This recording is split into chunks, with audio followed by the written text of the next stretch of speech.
Meu amigo falou que nesse anime a gente tem que ficar sempre alerta e pensando. É meio difícil de entender se você não prestar atenção, né? Será que foi porque ele fez uma coisa que ele pensou em fazer e foi cumprir? Não tem muita lógica, meio estranho.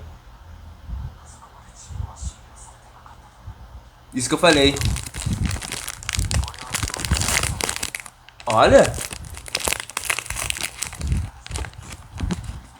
por isso que eles sempre voltam vivos.